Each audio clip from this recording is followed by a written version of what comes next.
Hello, everyone, and welcome to the Gaming But at What Cost podcast, where we take mental health and gaming and we smush them together. And I guess we, interview streamers. That's only like 90% of our show. But I'm your host, Nighty. I'm joined by my esteemed, lovely, hungover co host, Dragon. The best co-host. Hello. Very hungover co host. I'm going to continue to point that out. But look at him. He got up early for this interview, even though he did some heavy drinking last night. But when I don't you? am on no sleep. You'll be fine. You're owned by the government. You don't get sleep. Facts. But with that said, today we have a fun one, I promise.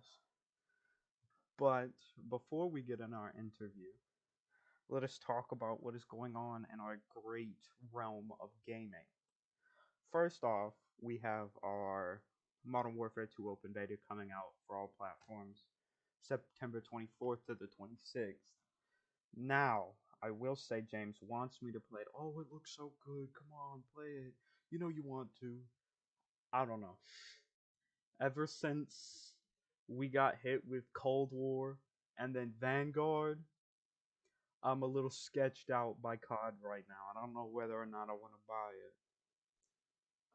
I it. know I So, am definitely hopping on the open beta for PlayStation right after this podcast. So I don't know about you.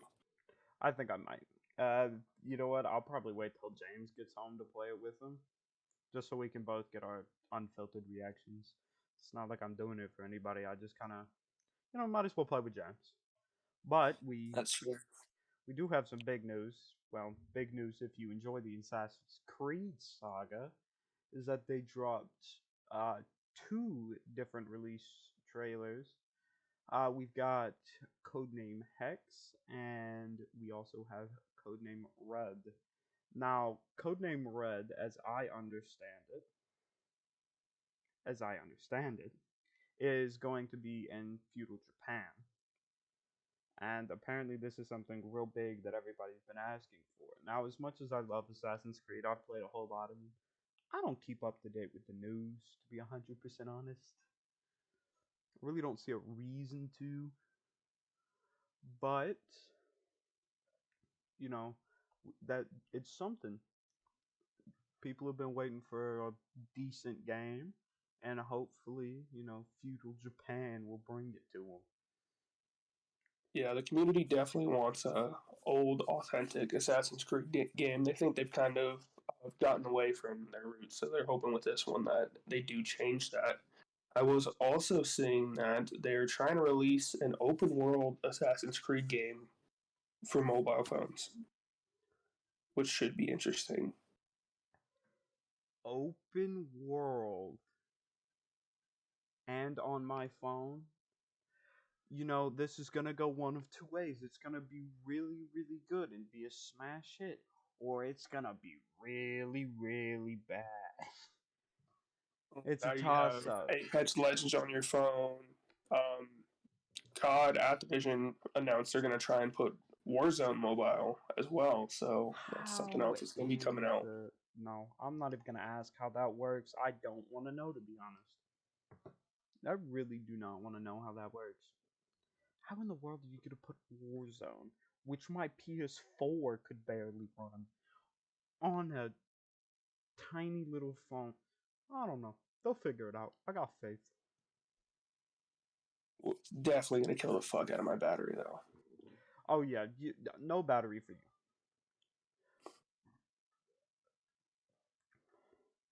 Okay, but with the other game, Codename Hex, it did.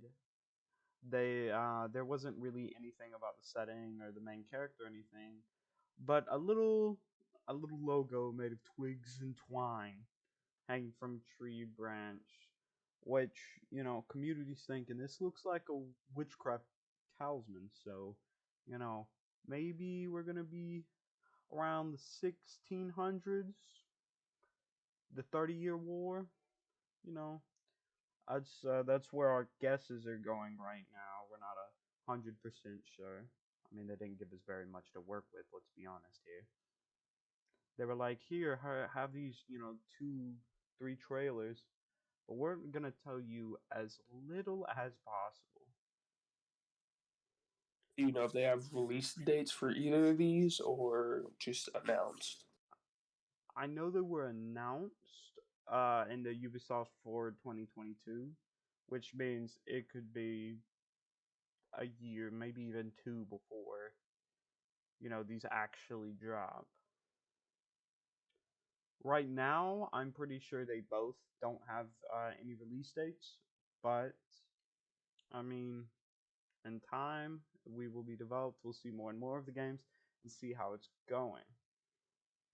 And let's be honest, Assassin's Creed is always some fun, but we've fallen very far from good old Assassin's Creed 3 days. Going stabbing some redcoats. I don't know. I I enjoyed haven't played Revelations Assassin's though. Creed in years. I enjoyed Revelations though. I think Revelations was fun. I do not remember which one that one is, honestly. I think you were in Istanbul or something like that. I think it was the new Roman Empire when they moved it, out of Rome. But man, who knows? I honestly don't. History buff. I can't remember nothing. But since they're planning the return of the cat and mouse style multiplayer modes from and that's a bit concerning. Anytime you hear multiplayer in Assassin's Creed, it's like, this is a slippery slope. It'll either be decent or this isn't gonna work well. But Codename Red and Codename Hex were the only two games that were formally announced. But like I just said, they're seeing the return of the multiplayer as well as a few different things. But I mean, what do you think, Dragon? I mean, you're pretty well versed in some gaming. I know you play by yourself a lot. That was I'm just a kind of jab. excited. That was just a jab. That wasn't even like me being for. I was literally just taking a jab at you of being low. It's fine. I took it. You I'm took it excited with though. I pride. haven't. Took it with pride. Yeah, I'm excited to see where this comes out though, because I haven't really been drawn into any of these new Assassin's Creed games. They've kind of just seemed like the stories are just thrown together, like someone throws an idea and they're like, "This can work," versus taking their time like they did before and getting super historic. I feel like they have definitely gotten away from that. But honestly, I haven't given them the chance or even played them. I did see the Assassin's Creed trilogy was released for Game Pass on Xbox, so I might go back through, give them a try, see how that goes. Go be your good old Ezio. Yeah, Since I played, I started with Assassin's Creed 3, so I never got, my full experience. But, Assassin's Creed 3 was a whole lot of fun. It's just, if you look at any of the reviews for any of the new Assassin's Creed when they released, it was awful. If I see your game and its most expensive edition is $7.49 on sale, that means you have created a shit show and not a masterpiece. fair enough. Fair enough. But, you know, that's not the only thing we have on today's docket. We have our great Assassin's Creed. We have the MW2 beta, which once again, September 24th to 26th. We have a lot of games upcoming and a lot of games to cover. But we have our esteemed medical professional here today who goes by the name of Mr. or not Mr., since he's technically a doctor, Dr. Atan. Hello, hello. Welcome, good old Doc. How are you feeling today? I'm very well, thank you very much for asking. Thank you for having me on the show. How are you guys doing? Oh, I'm doing all right. Thank you for asking. I'm gonna I'm go with a still certain. very hungover. Yep, Dragon. We get it. You like to drink a little too much, but I mean, you're owned by the government. What else are you gonna do? That is what I'm forever going to bring up past you, Dragon. Is that you're owned by the government and you drink too much. Those are your two Comes character with the traits. job. Oh yeah, that too. But welcome, Doc. Thank you for taking some time out of your busy schedule. I know you being in college and all, even though it is Sunday, but we don't talk about it. This was recorded not on a Sunday, I promise. So, obviously, as a streamer, we have to ask the age-old question of how long have you been streaming? How How long has long? been your illustrious career?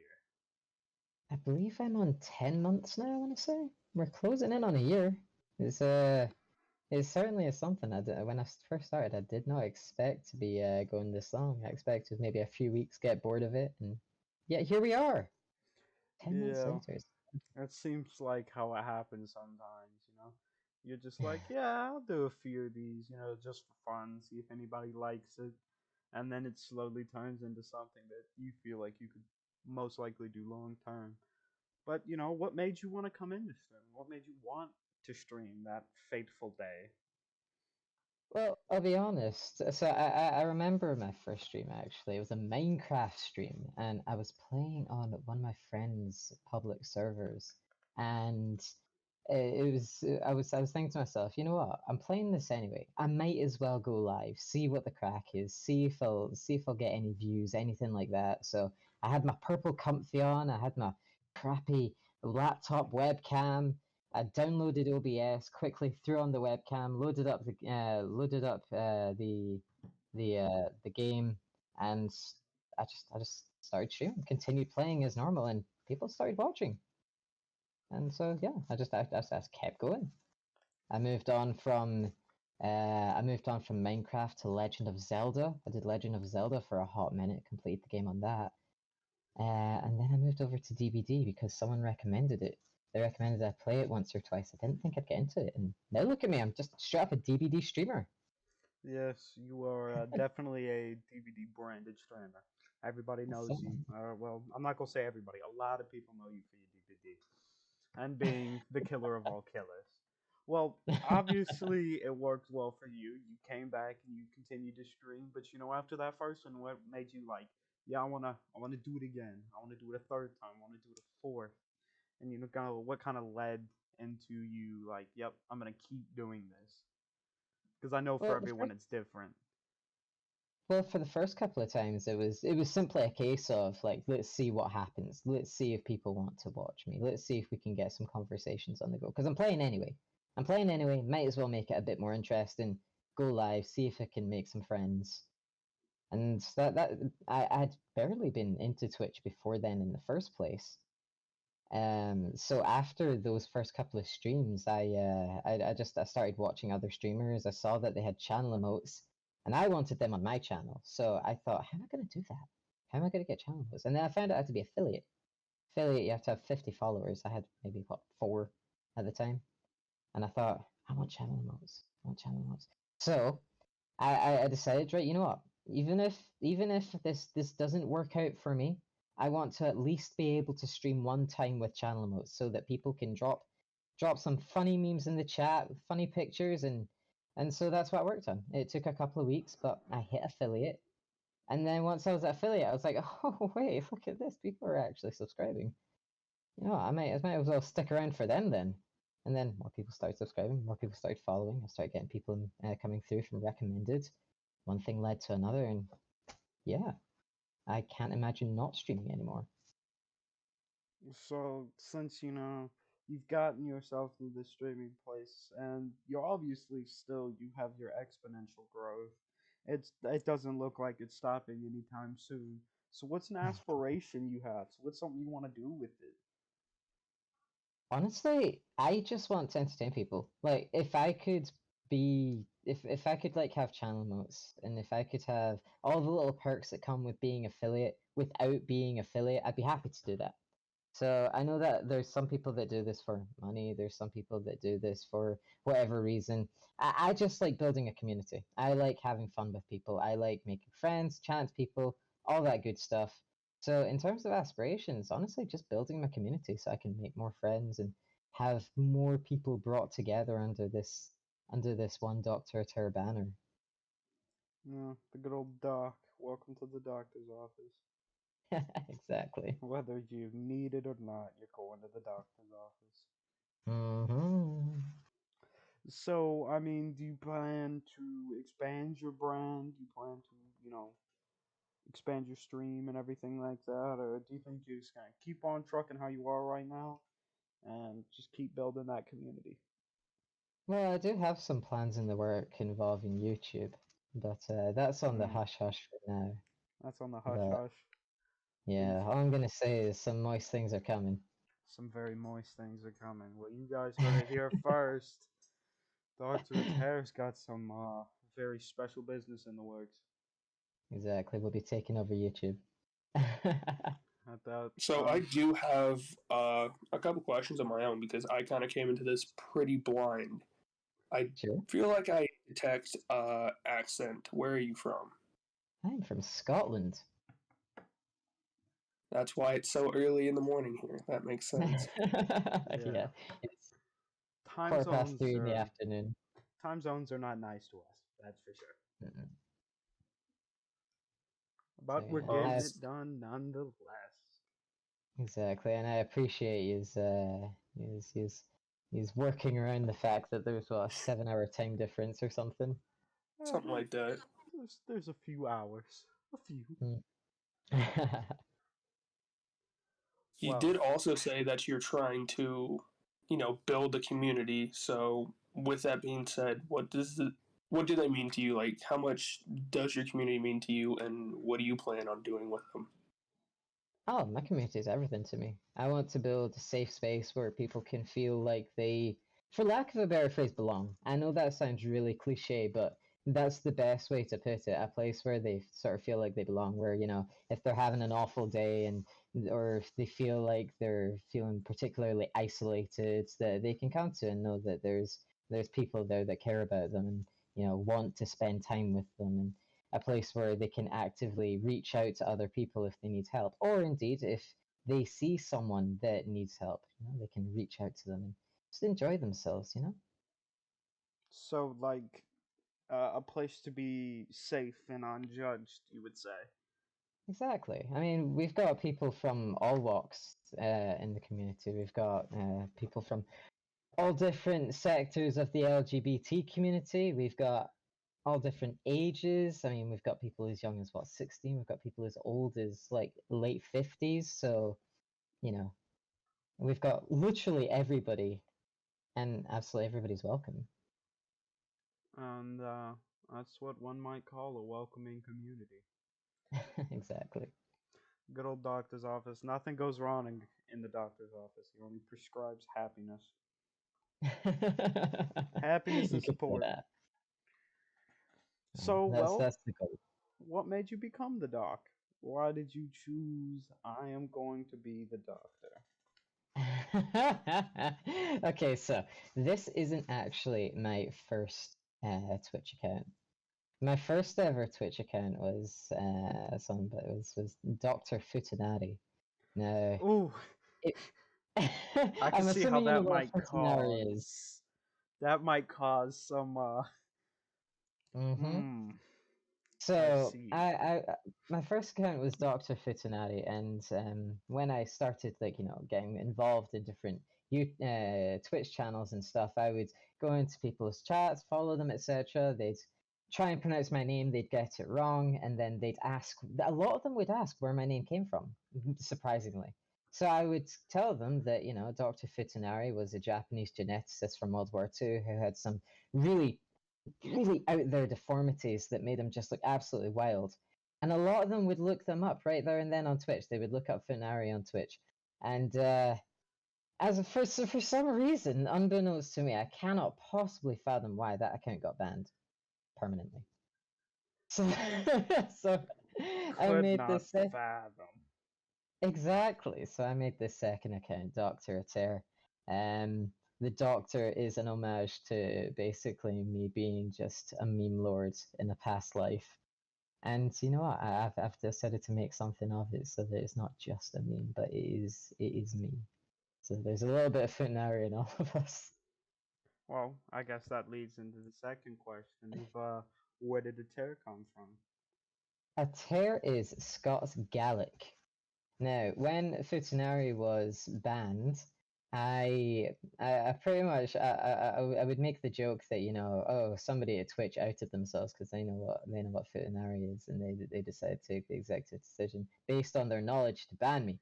But that means someone out there in Twitch HQ knows what Futanari is, and that just amused me to no end. So I decided to name this one Dr. Ater. And if anybody at Twitch knows what Scots Gaelic is, well then I'll be impressed. But it's not as bad, but Ater means daddy. So technically Dr. my name Daddy. is exactly. So if somebody at Twitch HQ speaks any Scots Gaelic, they'll know that my name is Dr. Daddy.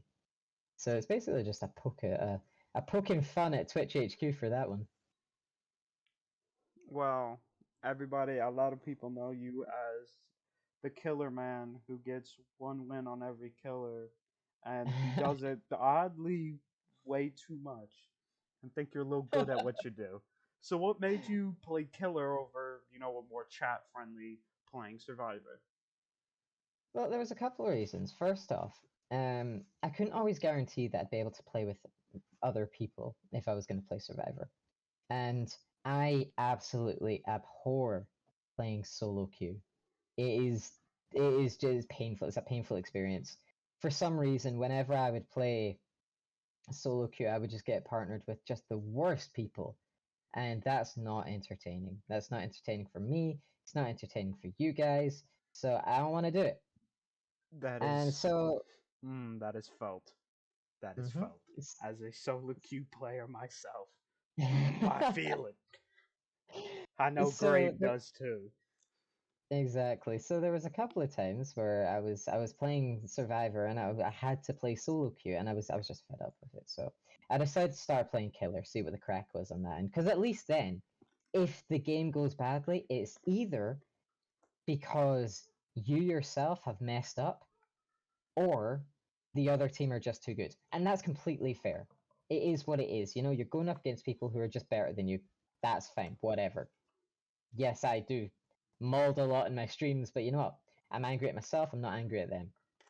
Anyway, so yeah, I just started playing Killer, and I was finding myself enjoying that a lot more. So I started trying to seek out DBD streamers who played Killer, and there was like virtually none. There's virtually no DBD streamers that main Killer. I can think of maybe what 3 that I follow, and that's after searching hard for killer mains. And I'm trying to I'm not even talking about the big ones like Lilith Omen. I'm not even talking about that. I'm talking about like your everyman. So I decided, you know what? I'm not enjoying solo queue. I'm enjoying playing killer. There is clearly a demand for killer mains in Twitch. So why not fill that role? So here I am. Well, as a killer main and as Dragon being a new player to Dead by Daylight, what advice could you give him to not find himself on the hook 24/7? Well, my first piece of advice for any new player is stop playing because you will get addicted. Yep, that When I is perfect advice. Just don't even start. Don't when waste your I time. exactly when I first started playing, I played the tutorial, I played a few games, and I thought this isn't for me. This isn't for me. But then I gave it another chance, and I was like, actually. And then I gave it another chance, and I was like, oh, okay. And it just sort of snowballed. I should have taken my first gut feeling, just not played it, because now I'm addicted. 1,400 hours in under 10 months. That's something. Jesus. Yeah. So, do you have like? I know we had Grape on here, and she, plays Steve. Do you have someone who like represents your brand, or do you just play who you like? So I am a doctor main. Doctor is who I main as. Makes sense. Yeah, Yeah, but me and Doc share that actually. See, yeah. I See, am there a you go. Doc Ace man, and he enjoys his Doctor. I'm like the I do. memer of all communities. It's like, yeah, I play Ace. What do you gotta do about it? So yeah, while I am a doctor main, whenever I'm not doing a challenge on my streams, whenever I'm not doing a challenge on my streams, it is entirely up to the community who I play. At the start of the stream, I have my viewers list killers that they want to see me play. We'll get 8 or 9 of them in a list in a queue, and then I'll just run through those. And if anybody else has any requests, I'll add those to the queue, and that's it. So as a result, I'm fairly competent in pretty much everybody. Though Doctor has got my heart.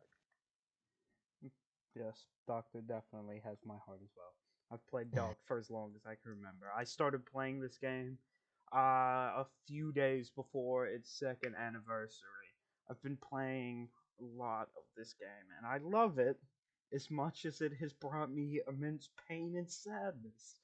I do, at the end of the day, love the game. I will That's never, perfect. never get used to it. God, this game makes me sad. And the old game was so hard. Oh no. Old Ruin and everything like that. Oh. I feel bad for the people who come in now just because they're experiencing a completely. It looks like the difference between, a kitten and a lion from, a few years ago to starting like now, where, blood points are easier, perks aren't as strong as in comparison before. It was, I think it was 4,000 points to get a brown add-on, to get like a brown item, and then Good lord. Old Ruin with the you had to hit your greats or you lost progress on your gen, and just how different the game was, and how some killers were fundamentally different. Doctor used to be, you had to switch between using his actual M1 and his M2. There was two different things. You would have to switch to use his shock and switch to use his actual M1. It was a completely different game. But I had fun. I had just as much fun then as I do now. If you kind of went full circle. I have heard some serious horror stories about old Dead by Daylight from both the killer and survivor side. As you say, there was Old Ruin, which basically made gens impossible. There was, the fact that you only needed to do, what was it, maybe 1 or 2 generators before the hatch opened, and everybody could escape as long as there was like what 3 hatches of, 3 gens still not done. Everybody could escape through the hatch. I think it was however many people are in the game plus one is the generators that you had to do before the hatch, would spawn. And yeah, way back when the hatch used to, Mm, pop up, it was a completely different game. And mm-hmm. Ruin, it was the difference in, and this is back when they had actual ranks and it wasn't just like the tier you were in. It Ruin would set the difference between, I'm a red rank and I'm a purple rank. You think, well, those were right beside each other. There can't be that much of a difference. You could not get into red ranks if you did not know how to hit your great skill checks. It was a completely different game. I mean, one side of the spectrum and the other, and in between was Ruin. If you were a killer not running Ruin, you were throwing for your own enjoyment. Mm-hmm. Ruin was integral to that part of the game. Same way like Iron Will, Urban, Sprint Burst, all the old perks, stuff before they got Decisive strike. reworked, old DS. God, old DS was something. Now the problem with old DS with me is I couldn't hit my DS skill checks. I could hit my every other skill checks. I could hit my Impossible Doctor skill checks. I could not hit my DS skill check. I don't know why. I just could not hit it. But with Dragon, coming into this new game, from what I came into to what he's coming into, it's two completely different games. Oh, without a doubt. Because I came in and both of the two people who taught me to play the game, they'd been playing since release. They had already had, way too many hours on the game by the time I was introduced to it. So they're like, we're not gonna go play in public lobbies. You're playing and you're playing in our private games until you get good enough to run away from us and chase us. So I didn't even play like real online DBD till probably 4 or 5 months into me playing the game. And where Dragon comes in, it's we can hop into the normal game. Skill-based matchmaking will work itself out and he won't get screwed over. And back then, it wasn't skill-based matchmaking. You could first game you ever played, you'd play a rank 1 if you were unlucky enough. If you were unlucky enough with the time and the hours, where there were a low amount of players, that's a rank 1 killer for you right there. Hope you don't mind. Well, we definitely got way down the rabbit hole there. We went on for a while, so let's try to rope it back in and see. You ever plan on releasing, some Doctor merch? We gonna see some Doc merch?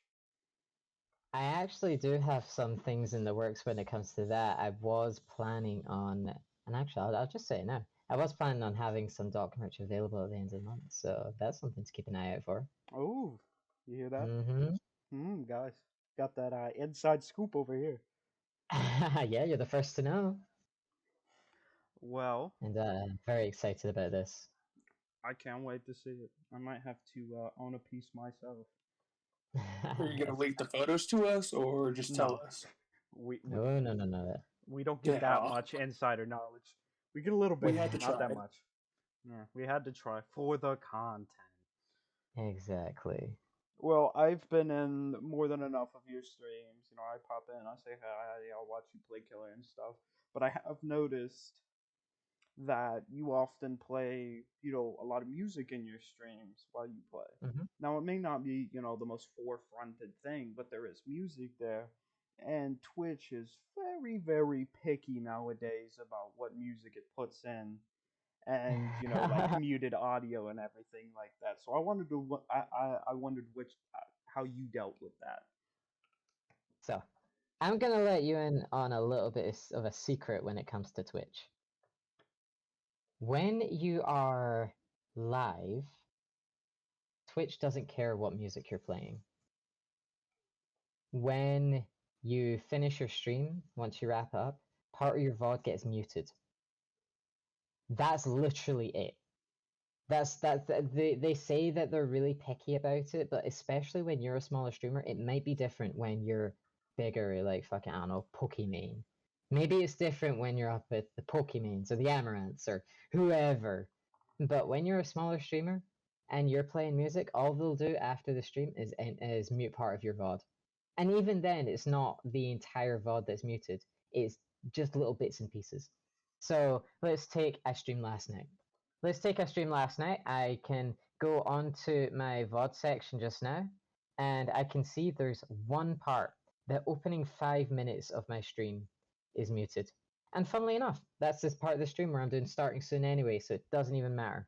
Rest of it, there's not a single piece of muted content. And they don't care because this has been the case for almost a year now. There might be parts where I'll take this random clip right here, this random VOD right here. There's 1, 2, 3, 4 muted parts dotted throughout the stream. But yeah, they don't care as much as they claim that they do. So there you go. Interesting. Well, Dragon has talked about himself that he wants to start streaming, so you listen up, you listen.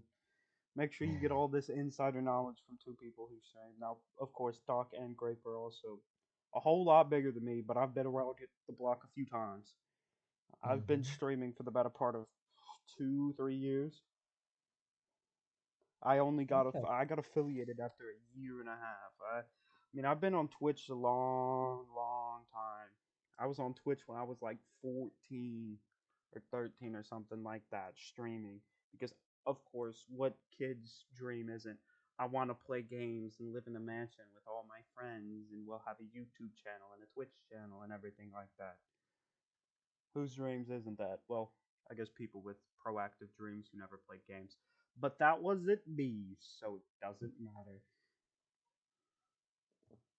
Well, Doc, do you believe Hmm. that you would have the same channel you have if you never happened upon DVD and never played it?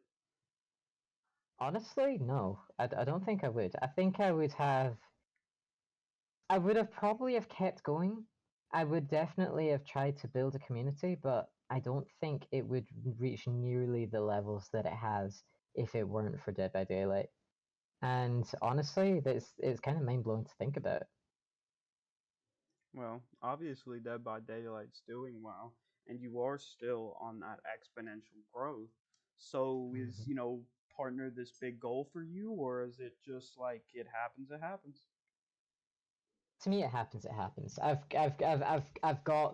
built the community. As people come in, that's absolutely fantastic. But I mean, what I'm 833 followers strong right now. My Discord server has 154 people. People are clearly wanting to be here and be part of the community, and that's all that I want. All I want is for people to want to be part of community and to, you know, feel like they're in a safe space. And people obviously feel like they are, and that's fantastic to me. Well, I also gotta ask, since you are enrolled in university for a business degree, I think I'm right on Hmm. that. Well, do you plan to stream even after you get your degree, or is it just, you're doing this, get a degree, get a job, and depending on which one works better, you'll go for this or that? Oh god, no! I fully intend to continue doing this after I have my degree. In fact, if I don't use what I've been learning in university to help further my Twitch career, as it were, then I'd be wasting a fantastic opportunity. So no, it's not one or the other for me. It is both, and in fact, I'll probably be incorporating one into the other. If there's one thing that could help with Twitch streaming, that's business. So you're not trying to become a doctor? I'm not trying to become a doctor. Oh my goodness. Well, that's Uh, that's not you gotta get a that's not. doctorate in business. Well, if that happens, it happens. But it's not my priority. Now imagine that day the doc becomes a real doc. Are you saying that I'm not a real doctor? How dare you? I mean, I haven't seen your medical license. That's very true. I keep that close to my chest. Well, I hate to, take our light-hearted topics a little bit down south, but we are trying our best to spread mental health through gaming and the community. So, what does, mental health mean to you as in term or, whatever, what does it mean to you? Mental health. So I feel like a lot of people look at mental health in a completely different way that they do their physical health. I feel like too many people ignore how they're feeling mentally because there's no physical symptoms of being unwell. But we all face mental health problems, you know? Some people spend 18 hours sleeping because consciously they can't figure out a way to cope with day to day life. People overeat to the point of it being detrimental to them. There are people who, of course, self harm. There are people who are suffering from severe depression. These are all symptoms of being unwell, and that is being unwell mentally is exactly the same as being unwell physically. You still need to get the help that you need to make it better. Just because there's a stigma in society that says, oh, if there's no physical symptoms, then you're fine. People tend to disregard the fact that they might need help. mentally as well to become well.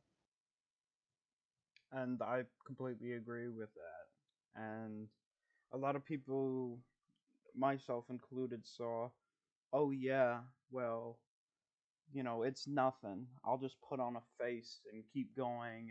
It can't affect me that much, can it? And then you realize a lot later, you're like, it did affect me a whole lot.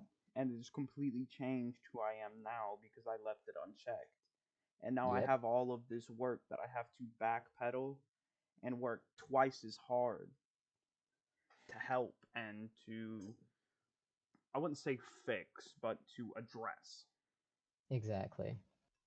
So, do you feel like, you know, you feel that, gaming as a space and as people who play games and just kind of the big bubble of gaming, do you think we touch enough as, a gaming community on mental health? Do you think we address it as much as we should?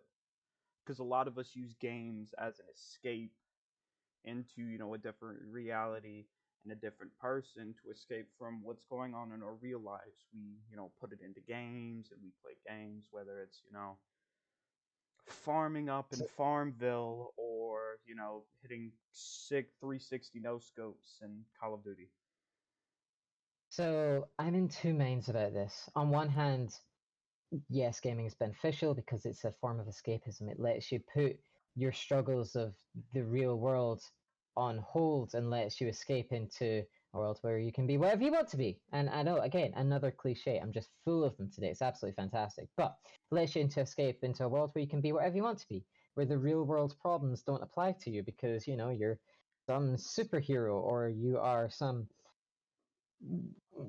just ideal world scenario or a scenario where you might be in a world that's crumbling, but you are the sole survivor who can save it. And that's great. That's great. But on the other hand, I don't think it's helpful because it distracts you from the fact that once you turn off the console, you're still in the real world and you still have the real world problems. And I feel like the biggest issue facing a lot of people is that they're not communicating with each other enough.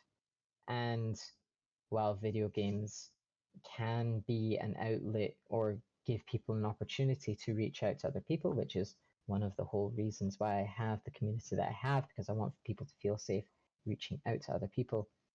Not enough people feel comfortable reaching out. They feel like they're being a bother. They feel like they're being a hassle. They feel like they're being a burden to other people. But they need to understand that it's okay to not just escape into video games and try and ignore the problems that are actually happening. But actually say, okay, I am having this problem. People have told me it's okay to reach out to them. I should be able to take that and reach out to people and say, hey, listen, I'm struggling. I need your help. Do you consent to, letting me vent to you and getting this off my chest? Because even just venting for a little while with a real person does so much for you. And, I agree with all of it. It's a double-edged sword, I think the expression is. Good Mm-hmm. on one side, but also not great on the other. Yeah, And that's a exactly. slippery slope.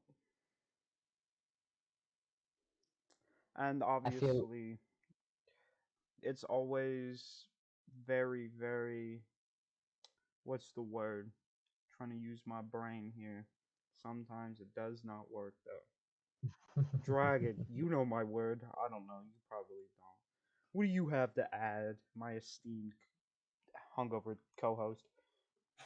So something that I'm kind of noticing as a trend for streamers now, having their Discord open, going through, talking to people. Everyone has like a little tab for people to go talk to each other, and you already have you already have things in common because you follow this person, you're a fan of them, you show love to them, but that's how you connect, and that's how it seems like a lot of people are getting help now is through streamers and stuff, which is really good to see.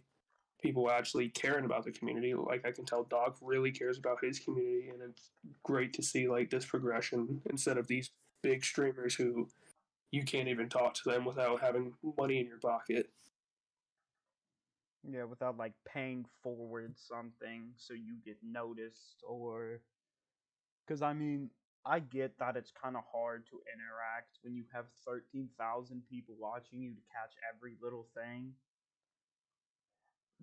But there's also, steps that you can take to help your community. I mean, just look at people like I know we're bringing a YouTuber into this, but like Markiplier, huge creator. He's got what 33 or 36 million subscribers.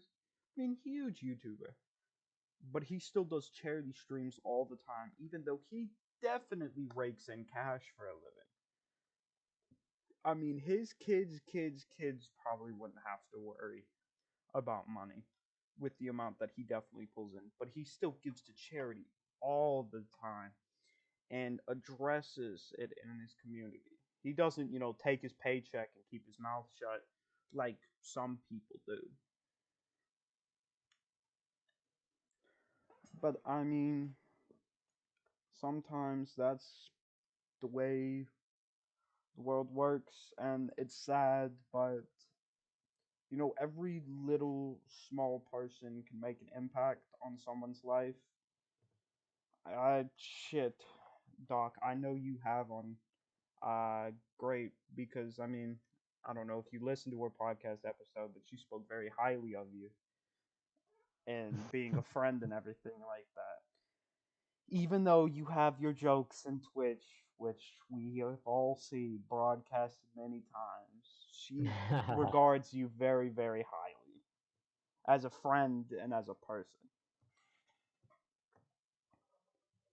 Oh, and I feel exactly the same way. Like, I could not speak any higher of them. In fact, whenever they're in my streams, as an example, and I'm just using this as an example because, yeah, it means that I can address multiple people with this. But whenever I'm in my streams and I know that she's going live, I tell them, I just straight up tell people, go watch her, don't watch me. Because they're such a wonderful, wholesome person, and I can guarantee that you will feel just absolutely wonderful with them. Like, I could not praise them any higher. They are an absolutely wonderful individual, and I'm so glad that I met them.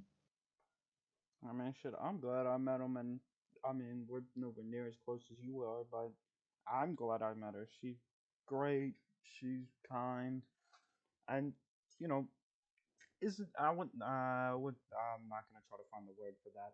Let me stop myself while I'm ahead. But you know, on a little bit of a lighter note, we all are pretty good friends in her community, and she's brought a lot of people together. And I think she's what was the word you used, Dragon? Bubbly? Yes. Yes, she's very bubbly, Mhm. like we said, and I mean, she definitely gives that sense of safety in her streams, and no judgment, just acceptance. Except for those people who come in and just immediately scream, cry about it. Right, exactly. Those are the greatest people because they'll come in and it's like, what do you believe you will achieve from those words? What do you believe that you gonna hurt her feelings? Believe it or not, she doesn't care. Why do you think you got banned in half a second? Just so we don't have to listen to your shit. Exactly. Well, we are moving on to our final section by somebody we both know. Oh, She has given us full permission to use this. So, welcome to Rapid Fire Questions, presented to you by Lacey. oh my goodness.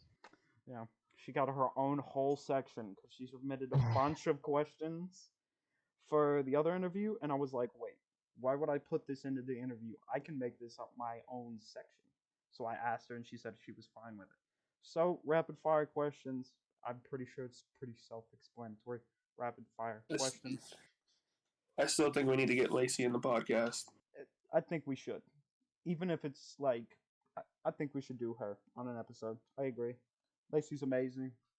She's just gonna start asking us questions. Yeah, it's gonna turn into her interviewing us, and we're gonna be completely unprepared. But Completely. let's get into these rapid fire questions presented to you by Lazy. So first off, what got you into gaming? What set it forth? Oh my goodness. Well, honestly, I was spending time at one of my friends' house, and they were playing RuneScape. If you guys know or remember that game. Ooh. And yeah, and I thought it looked fantastic. So I got home, I downloaded the client, and I got hooked from there. And from there, I started playing World of Warcraft, and then from there, I started playing Legend of Zelda, and it was just spat from there. And now I'm addicted. Now I'm addicted. Next question: how did you discover Dead by Daylight? It was actually one of my friends that recommended it to me. So I was in someone's stream, someone by the name of Kirsty TV. Absolutely incredible person. Definitely go check them out. I could not praise any higher. They're one of my biggest inspirations for streaming. Anyway, one of their viewers requested that we play Dead by Daylight together, and I thought, you know what, heck it, I'll try it. So I downloaded it, and as I said before, first couple of games I was like, but then I kept giving it more chances, and now I'm hooked. All right, I like that. Just gotta give it that one chance, and maybe it'll go right. Yeah, DBD is Mhm. not one of those games where you play it once and you immediately love it. It is like, wow, I don't know, and then it builds from there. Exactly. Well, how do you prepare for a stream? How do I prepare for a stream? Honestly, I don't really come in with a plan. I kind of just freeball it every stream. You just come in, you hit that button, say, "Hello, friendos." Yeah, what? Pretty much, yeah. Yeah, let's take a pause from our rapid fire questions and introduce your catchphrase. How you doing, friendo? How you doing, friendo? Are you well? Please tell me all about your day, and don't you dare spare a single detail, otherwise you and I are gonna have some problems on me. In fact, I'll set insert viewer on you. Mm-hmm. That is the catchphrase. Where did this come from? Is this something you just put together randomly? Yeah, actually, it was. It was just something completely random. I didn't even think about it. It was just something that I would say. There was no rhyme or reason to it. But then somebody took notice of it, and they said, "You realize you say this almost every time someone comes in," and it kind of just became a meme from there. So now I make an active point of saying that at the start of every stream, whenever somebody comes in, whenever I meet someone new. So there Well, you You're gonna go. start saying it in real life. It's funny you should say that actually, because this year You did it, didn't recently you? started. Well, it's similar vein. This year's semester recently started, and we were doing icebreakers, so we're going around introducing ourselves. And I so rarely have to use my actual name in day-to-day conversation, so I very nearly introduce myself as Doc. that would have been a situation. It would have been something. Would have been something. I wanted to touch on that because it is very recognizable. That is definitely a part of your brand. Mhm. Is how you doing that, friendo? I love it. It's great. Well, with the how do you get into streaming with you just going with the flow? How do you unwind? How do I unwind? Honestly, so what I'll tend to do is I'll usually raid out to someone like Kirsty TV, or I'll raid out to someone like Haunted Grape, and I'll just vibe. I'll just enjoy the fantastic content that these wonderful streamers bring out.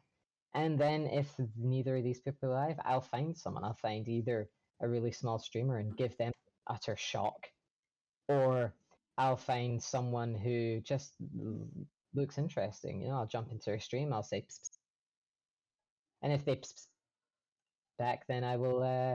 I'll rate them. That's nice. Well, Mm. let's get into the a little bit longer of the rapid fire questions. What are your top Go three ahead. favorite memories from streaming? Oh my god. Okay, so first one.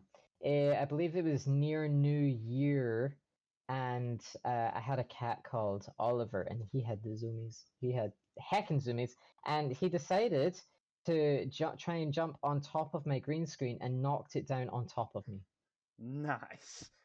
Yeah, so that was a thing that happened. That was absolutely wonderful.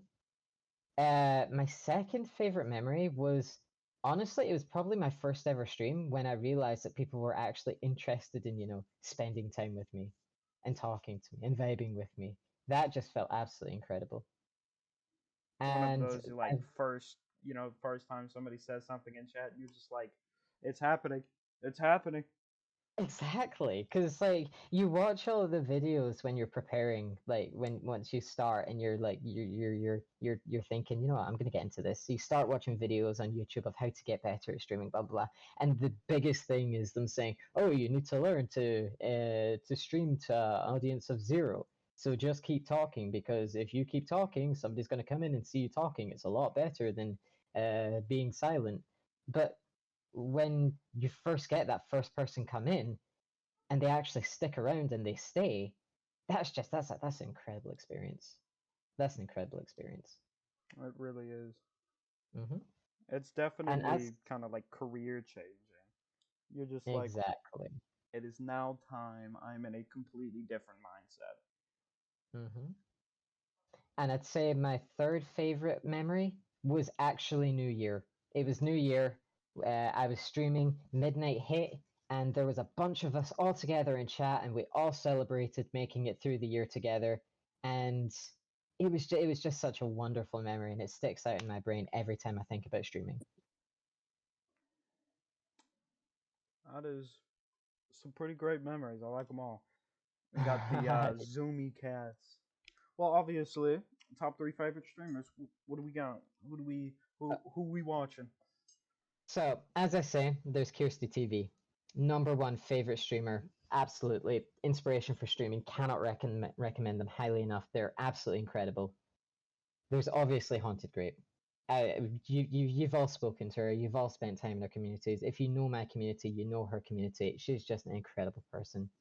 And then you've got someone who I don't often get the opportunity to raid, but he's always in my streams, even if he's just lurking. And his name is Favlam. He was one of the first people I ever followed.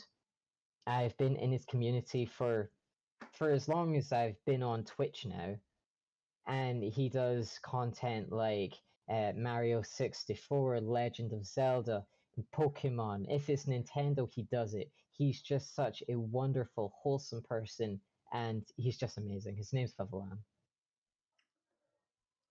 Well, I have noticed that you guys definitely have a bridge in your platform between you and Grape. Hmm. You guys have your individual viewers, but there's also a whole lot of your community that is interweaved in between. Yep. And I mean, that's to be expected when you're both in the chats being absolute memes. You're like, oh, I like this guy. He's funny. I'm gonna go watch him. And then you see he's just as funny on stream. Well, that's very sweet of you to say. Well, what are some things that you would like to do with your platform? Once again, a good old top three. So the biggest thing I want to do is honestly just expand my community into other communities. So ever since I hit affiliate, that's something that I've been doing.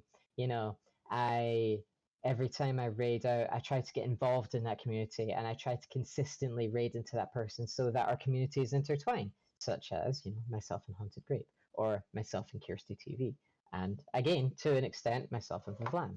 There are a bunch of communities that I am a member of and who I share a community with because like who my community shares a community with theirs because we're consistently rating each other, we're consistently getting ourselves involved with each other, and they're all just I want to sort of build this web of safe spaces.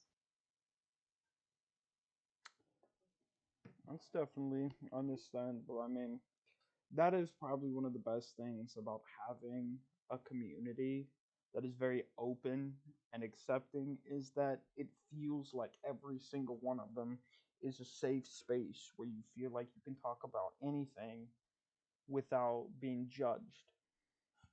Exactly. So if I can expand my community into these different people, be it Kirsty, Haunted Grape, Vlam, be it someone called Xeroic, who is a wonderful person, another person, Chaotic Newt, another person, Oh God, I love Sky Newt. Witch. Right? He's so good, isn't he? Yeah, I'm So, hoping to get him next week. That is, well, technically not next week, 2 weeks from now, but I'm hoping to get him on. That is currently something that we have in the works. Because I love okay, watching Newt, and he's great. he really is. So, if I can expand my web into all these different communities and make my people feel safe in these people's communities and vice versa, then I'm doing something right. I just want a web of communities where everybody feels safe. I mean, you definitely, at the very least, have that in your own and grapes, but I'm sure there's a whole lot of other people that I don't personally watch that you're intertwined with that is just the same way. Mm-hmm. Well, Exactly. what's the coolest thing you got to do because of content creation? What would you say is the absolute coolest thing you got to do? The coolest thing I've got to do is actually something that's in the works that we will be doing very shortly. Oh, Yeah. And ooh, it's my first ever charity stream. ooh. So we're getting some more insider knowledge. You are. Now this is something I've been pretty vocal about, but when we hit 1,000, which I'm predicting is going to be by the end of the month. If it's not by the end of the month, it's going to be by the start of next month. When we hit 1,000, we're going to be doing a charity e-girl stream. Your boy is going to be in the fishnets. He's going to be in the miniskirt, crop top, the whole shebang. Oh Cat your Lord. head. Oh no. And we're going to be raising money for Doctors Without Borders. And regardless of how much we raise, the fact that I'm in a position where I can realistically do that, that's the most amazing thing to me. And I think that is amazing. Even if the ego part is gonna be something to witness, that's gonna be something to witness. But the meaning behind it means a whole bunch. Doctors Without Borders, of course, a great organization. I wholeheartedly agree. Got to do a hot tub stream in the e-girl fit. Oh, of course, naturally. Easy hot tub stream, easy money. I'm pretty sure we made the same joke. Pretty sure we made the same joke. The hot tub stream win. Oh, that's perfect. Scoops Ahoy hot tub stream. Mm-hmm. Well, we'll try to end it on a fun note for any aspiring streamers, content creators. What advice do you personally have for them? For aspiring content creators, honestly, don't stress too hard. People will come, people will enjoy themselves there. Don't try and make yourself liked because otherwise you're just going to attract the wrong sorts. So attract people that, want to be there for you. Because if they want to be there for you, they're going to be there for each other because everybody will have that same thing in common. They'll all enjoy you, not just who you're pretending to be. Well, I think that is perfect. Well, we have taken enough time out of your busy day, Mr. Doc. I know you got to get back to the office. You got some patients to see. So we'll let you go. But thank you so much for coming on. It was great talking to you. And I will see you again soon, Mr. Doc. Thank you Mm, so much for having me here. of course. Well, Dragon, this was something. We had Yeah, I mean, Doc's pretty cool dude, that's for sure. very Nah, chill. Love the accent. Love what he stands for. big big Scotland man. And I mean, I feel like he is definitely doing what he wants to do. And he's, being himself and not, someone else. Exactly. And I think this was an absolutely great episode. We got to touch on a lot of topics. We got to talk about community, and of course our message spreading mental health awareness through gaming. And we got to interview a pretty cool dude. I don't know. I love Doc. He's great. Of course, Haunted Grape is great. Newt's great. All of them are great. A lot of streamers are great. And I could not be happier that we got to sit down and do this today with him. Yep, we got some insider scoop, insider information that people are gonna have to listen for. Yeah, we got that. We got that information that people are gonna be wanting and knowing. We're like any half reliable post service. We got that inside scoop. Yep. I don't know where I was going with that. That made absolutely no sense. I'm I just just so let you do it. glad. I'm just so glad you were like, yeah, great. Well, Gotta thank support you. you guys so much for watching. Once again, this has been Nighty, This has been Dragon. and we will see you next time. Bye I'm taking my bye. hungover ass to bed. Yeah, that's probably a good idea. You probably need some sleep.